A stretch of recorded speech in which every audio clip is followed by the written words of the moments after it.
So good morning, everyone. So my name is Danuta Tetsky. I'm Dean of the Drexel Libraries. And I want to thank you for joining us for today's webinar on the Electoral College 2020 elections. This session is part of Countdown to Vote, the library's newest series of webinars that focuses on different topics related to voting and elections. Through these sessions, we seek to engage the Drexel community and our neighbors across Pennsylvania with important issues related to elections and voting in order to help navigate the upcoming presidential election. We are hosting 2 more sessions before the end of the month, one that addresses the perils of democracy tomorrow, and the final session on Tuesday will explore election reform. You'll find more information about our Countdown to Vote series on our website, www.library.drexel.edu. Simple to remember, has a little bit of a ring. We hope you will attend the last 2 webinars and stay tuned for announcements about other sessions we plan to host following the November 3rd election. We have a feeling this will be a hot topic for months to come. So before we begin the discussion, I want to run through a few logistics. First, please keep yourself muted during the presentation. If you have any questions, please type them in the chat, and Stacy Stanislav, the library's communication manager, will pose them at the end of the session to continue our discussion. We're recording today's presentation and we'll post the video on the library's YouTube channel later today. Following the webinar, all attendees will receive an email with a link to the video and a link to a very short survey. We would love to hear your feedback about this session and ideas for future sessions we could organize. So I'm now pleased to introduce Michael Mezey, Political Science Professor Emeritus at DePaul University in Chicago. Throughout his career, Professor Mezey has served on the faculties of the University of Virginia, University of Hawaii, before joining DePaul University's faculty in 1977 as chair of the Political Science Department. From 1993 through 2005, he served as Dean of DePaul's College of Liberal Arts and Sciences. He has held visiting faculty appointments at Wesleyan University in Connecticut, the University of Chicago, Loyola University of Chicago, and Thammasat University in Bangkok. He's also the author of 5 books, including Presidentialism, Power in Comparing Perspective, and Selecting the President, The Perils of Democracy. So welcome, Michael. The screen is all yours. Thank you, Danuta. It's a pleasure to be here, a pleasure to be talking to people in a swing state, the key to the presidential election. When we first learned about elections, I'm sure you, like I, assumed that the person with the most votes was the person who was going to be elected. But that is the case in most elections, but not in terms of the American presidential election. In the year 2000, Al Gore received more than 500,000 votes more than George W. Bush, yet Bush won the presidency with 271 electoral votes compared to Gore's 267.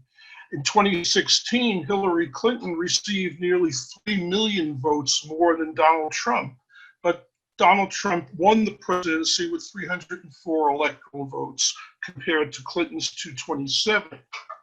This year, if the polls are accurate, and I believe them to be so, it is likely that Joe Biden will receive as many as 5 million votes more than Donald Trump. But Donald Trump may still win the presidency because of the Electoral College.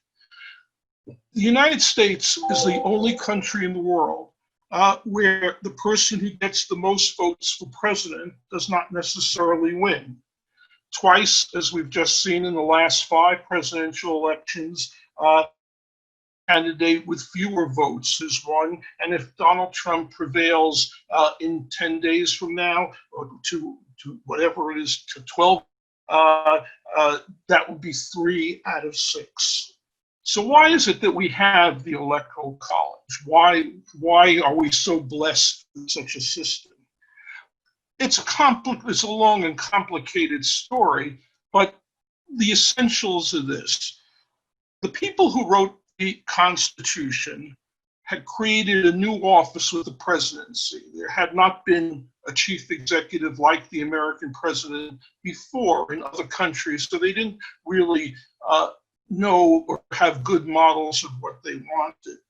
But they did know that they wanted, as president, a person of national stature, somebody who was known throughout the country, somebody wise and capable of doing the job. And they did not trust the people to make such a choice. Roger Sherman at the Constitutional Convention, a delegate from Connecticut, said the people will never be sufficiently informed of character to make a wise choice. George Mason, a delegate from Virginia to the convention, said giving the people the choice of a president would be like asking a blind man to choose between different colors. It's not possible. So there was a skepticism about putting that much power in the hands of the voters. Secondly, smaller states did not want popular election because they were concerned that the presidential election would be dominated by the larger states. At that time, New York, Virginia, Massachusetts were the most populous states, Pennsylvania as well, and the smaller states did not want to have the election determined by these larger states.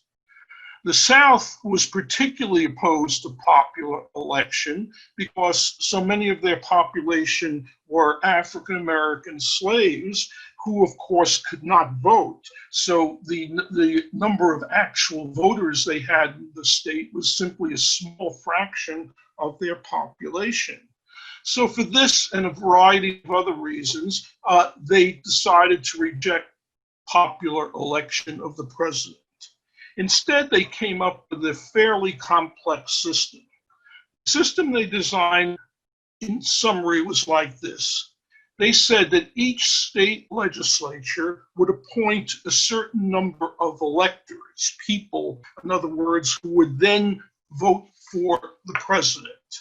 Each state would have the same number of electors as they had representatives in Congress. So a small state with one representative in Congress would have 3 votes, a member of the House, 1 for the member of the House, 2 senators, 3 votes. The larger states would have a larger representation, number of representatives plus their 2 senators. This was also an advantage for the South because while this was not a happy part of American history, while slaves could not have the right to vote, they were counted at a 3/5 ratio for the state's population. So they were reflected in the state, their numbers were reflected in the state's representation in the House of Representatives. So, and the South was advantaged by this. The founders thought that the electors of each state would meet together, they would talk, they would decide who in the country would be the best person to be president, who was the most capable, who was the most competent, who had the best character, and who would be the person best likely to make wise decisions. That was their model. It didn't work out quite that way for a variety of reasons that, again, are too complex to go into in this presentation. But the system evolved to the one we have today, and this is how it works today. Voters in each state vote for a slate of electors pledged to support specific candidates for president and vice president. When you go to the voting booth in November, or if you've already cast your votes for president through absentee ballots, you may think you were voting for Donald Trump and Mike Pence or Joe Biden, Kamala Harris, but in fact, you weren't. You were voting for a slate of electors who were pledged to vote for either Kamala Harris, Joe Biden, Kamala Harris, or Donald Trump and Mike Pence. They're actual real people. These electors are usually loyal party members who have pledged to vote for the party's candidate for the president, and they're real people, they're real names, and they assembled in the state capitol a few weeks after, sometime in December, to actually formally cast their votes. In all but 2 states, the candidate whose slate of electors receives the most votes wins all of the state's electoral votes. So in 2016, Trump and Pence received 2,970,000 or so votes in Pennsylvania. Clinton and Kaine received 2,926,000, a margin of about 44,000 votes. But Trump and Pence received all 20 of Pennsylvania's electoral votes. The winner take all, the slate with the most votes, the candidate whose slate receives the most popular votes, receives all the state's electoral votes. I said that exists in all but 2 states. In Maine and Nebraska, the states have arranged a system where the winner receives 2 votes, and then they receive a vote for each if they carry a particular congressional district. So in 2016, Clinton carried Maine and received 3 votes, but in the 2nd district of Maine, which is up in the northern part of the state, Trump prevailed in that district, so he received 1 electoral vote in Maine. So Nebraska and Maine have that type of system, but the other states are all winner take all. There are 538 electoral votes in the country in total. The winner must receive a majority of those votes, 270. In case of a tie, or if no one receives a majority, the House of Representatives makes the selection. The new House of Representatives elected in 2020 will make that decision when they convene in 2021. But in an odd way, they make that decision with each state casting 1 vote. So California would have 1 vote, Delaware would have 1 vote, and 26 votes would be required to select the president.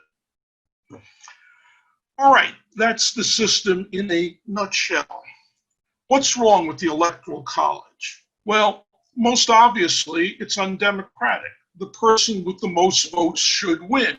I don't think any of you have been involved in an election, whether it's class president or whether it's the head of the garden club or head of student government, where the person who came in second won the race.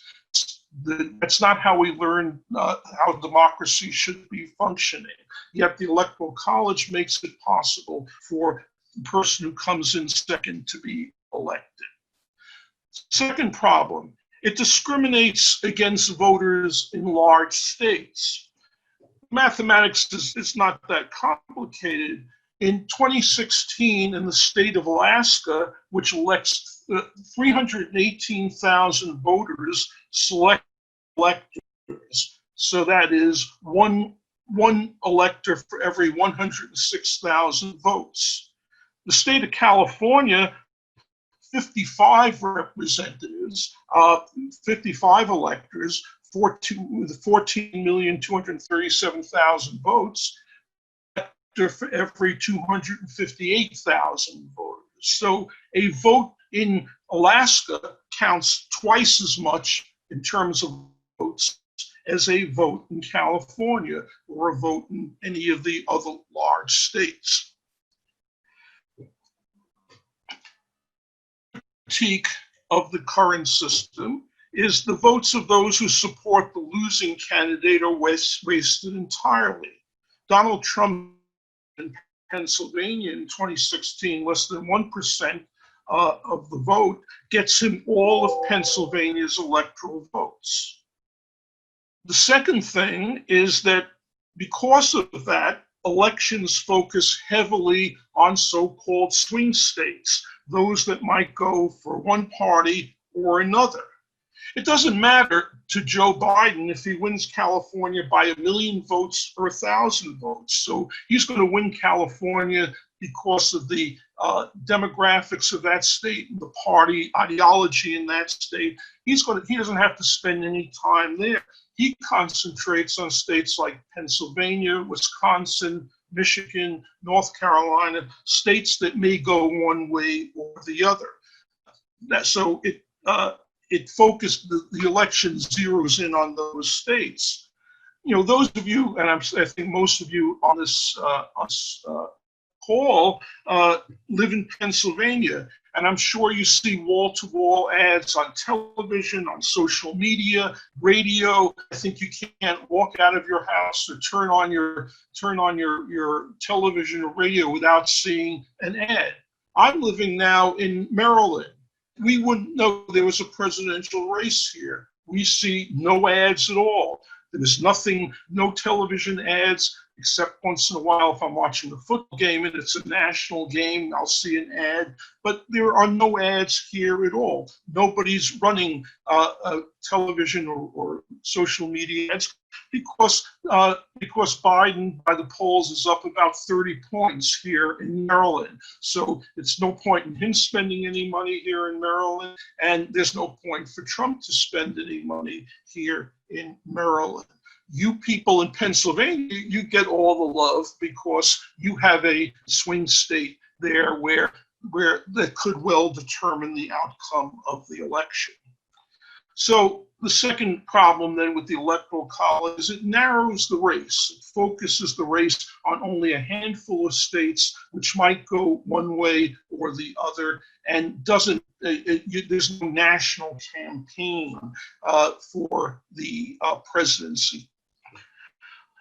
Third problem with the Electoral College is that third-party candidates are discouraged. Now, some of you may think that's a good thing or a bad thing, but from a democratic standpoint, democracy with a small d, third-party candidates should be able to get into the race. And they can get into the race, but their chances of winning anything are virtually nil. In 1992, for example, a third-party candidate, a man named Ross Perot, who some of you may remember, received 19% of the vote nationwide, but received 0 electoral votes. Because in order to get an electoral vote, you need to have a plurality in a particular state. And he didn't have a plurality in any of those states. The 19% was sort of spread across the country. So the third-party candidates are out entirely, and the Electoral College contributes to the monopoly or duopoly, if you will, that the Democrats and Republicans have on the presidential race. In addition, fourth problem is this problem with the electors. In every election, there is a faithless elector, somebody who decides to break their pledge to vote for a particular candidate. In 2016, there were 7 such people. Their votes did not affect the outcome of the election. The Supreme Court has recently decided that states can compel electors to honor their pledge, but many states do not. And in some states, it's a misdemeanor not to honor your pledge, a $50 fine. Now, in the 2000 election, which was 271 to 267, 3 faithless electors could have changed the outcome of that election. And if this election coming up is that close, it is possible that a faithless elector, one of these sort of invisible people whose names you don't see on the ballot, could change their mind, change their vote, and change the outcome of the election. Final problem, the House backup system. In case nobody gets a majority, in case there's a tie in the Electoral College, in case something like that happens, talk about a lack of democracy. California gets 1 vote, Wyoming gets 1 vote, Delaware gets 1 vote, Pennsylvania gets 1 vote. And so you will have the presidency determined by the votes of some of the smallest states in the union, each casting 1 vote if we end up in the House of Representatives. Well, what is to be done? There are possibilities, but I don't want to bury the lead here, but maybe I should get the lead out front. I think we're stuck with the Electoral College because it's so very difficult to change it. And I'll tell you why in a bit. I always thought, and I taught this subject for 50 years, that as soon as, and I began teaching it, at a time when the person who won the majority of votes, the most votes, won the presidency, Electoral College wasn't that important. I always thought that when it turned out that the person with the most votes wasn't elected, that the people would rise up in protest and we get rid of the Electoral College. Well, it didn't happen in 2000. It didn't happen in 2016, and it's unlikely to happen this time around as well. Although maybe. What are the options? If you do away with the Electoral College and people vote directly, all votes would count, which is good. Nobody's vote would be wasted. A nationwide campaign would take place because candidates would compete nationwide in order to get as many votes as possible. To go back to what I said before, Joe Biden would campaign in California because it would make a difference whether he wins that state by 2 million or 2,500,000 votes. He would get out as many votes as he can. And so candidates would have a different set of incentives. Safe states like California, like Maryland, would be part of the campaign. Here in Maryland, people say, why should I vote in Maryland? Because Biden's going to win here anyway. But if we had direct election, everybody would have the same incentive to vote. What's the problem? Well, what if no candidate gets a majority? If in the case of Clinton's election in 1992, Clinton won the presidency, but he only had 43% of the vote because Ross Perot had gained 19% of the vote. Well, do we want a president who's elected with just 43% of the vote? In France, where they elect the president directly, they have a runoff. So they have if nobody gets a majority on the first ballot, they have another election 2 weeks later, and then a lot of the smaller parties drop out, and then they elect their president in the second vote. Some of us who are tired of one presidential election vote may be even more tired about having a second. Small states would oppose getting rid of the Electoral College because, as I say, the Electoral College increases their influence. Large states may oppose it as well because they do have these big chunks of votes like California, Pennsylvania, Florida, and they may want to keep all of that influence that comes from those large electoral votes.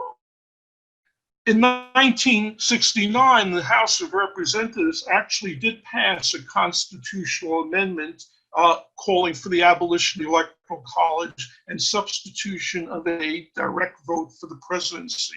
But it never got through the Senate, never got close to the Senate because those who are overrepresented in the Senate refused to even consider it.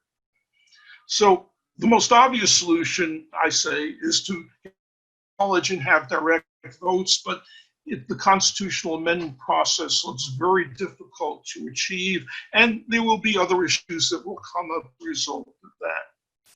A very simple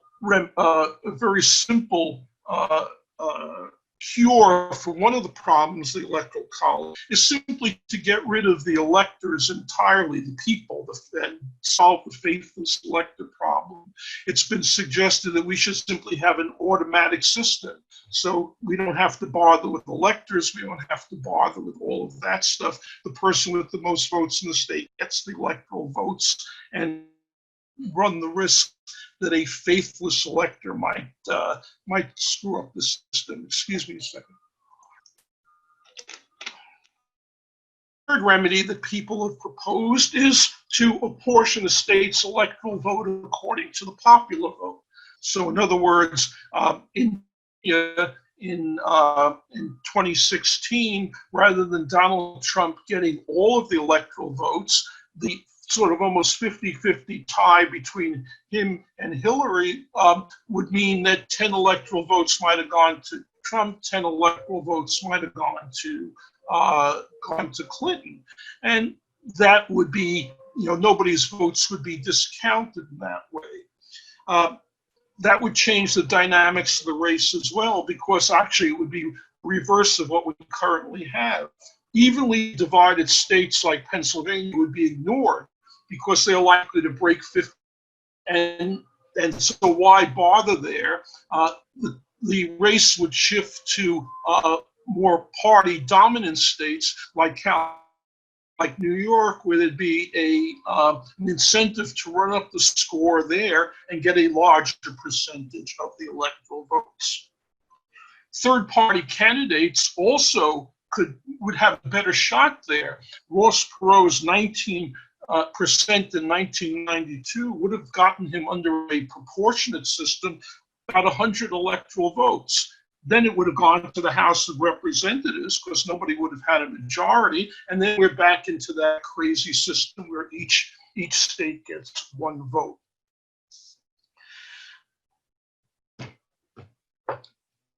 There's not a lot that can be done with the Electoral College system, is what the bottom line is, unless there's a popular uprising against it.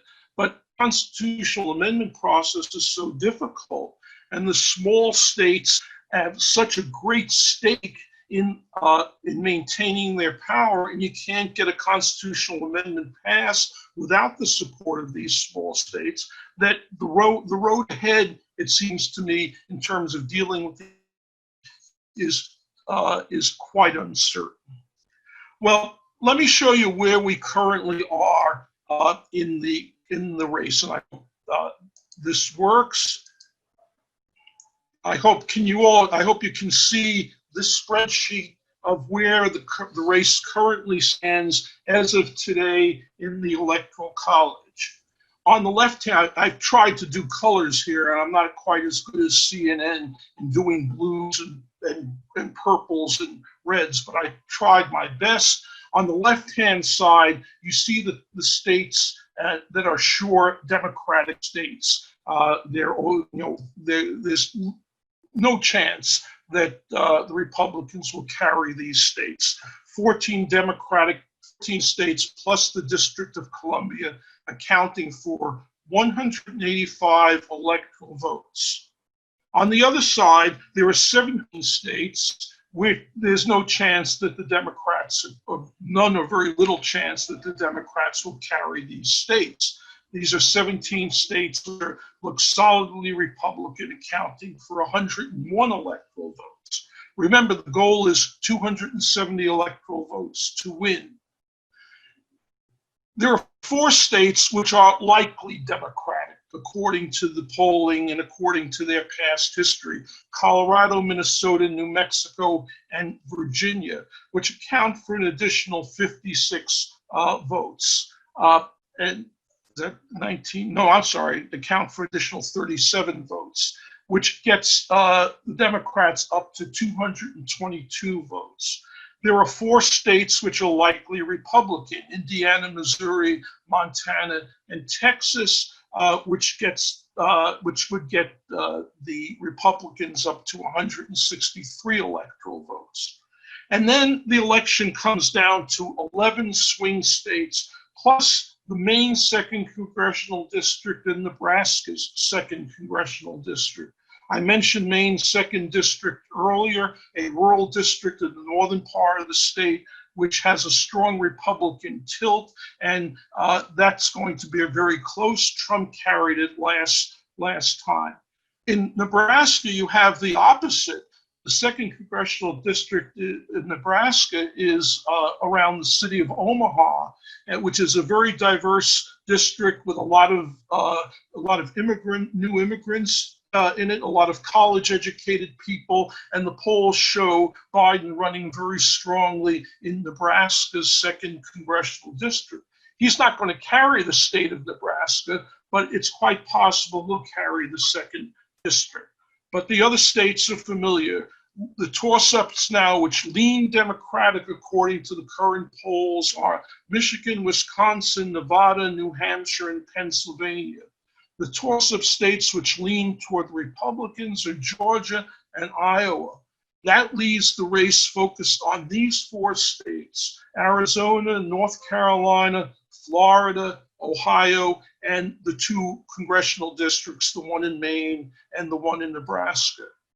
If the 5 states that we have leaning Democratic, Michigan, Wisconsin, Nevada, New Hampshire, and Pennsylvania, go for the Democratic Party, Democrats are at 278 electoral votes, and they win the election even if they lose all these other states. In order for the Republicans to win the election, they have to hold all of these states plus win one of these states, of one of the bigger states, Michigan, Wisconsin, or Pennsylvania. So that's the state of the race at this point. And all the attention will be focused on these states. And as you know, particularly on Pennsylvania, because if Donald Trump is able to turn the tide in Pennsylvania, and you know he's been to that state, your state, a number of times, and will continue to be there. And President Obama was there just yesterday. Pennsylvania is almost ground zero in this race here. If Pennsylvania moves over to the Republicans, the Democrats would have to pick up one of these states: Arizona, North Carolina, Florida, Ohio. Arizona, according to the polls, may be the closest. They would, if they, this is one scenario. If Republicans pick up Pennsylvania, the Democrats pick up Arizona and Nebraska second, the Democrats end up with 270 votes and the Republicans end up with 268. If Pennsylvania goes Republican and the Arizona goes Democrat, and Nebraska stays with the Republican Party, the second district, it's a tie, and 269 to 269, and the race ends up in the Congress and the House of Representatives according to the constitutional requirement. So that's where we are now. That's how the election shapes up. That's how we've come to this. I know this was all rather quick. And as I told Stacy when we began, and Danuta, I'm pleased to answer any questions that you might have. Thanks.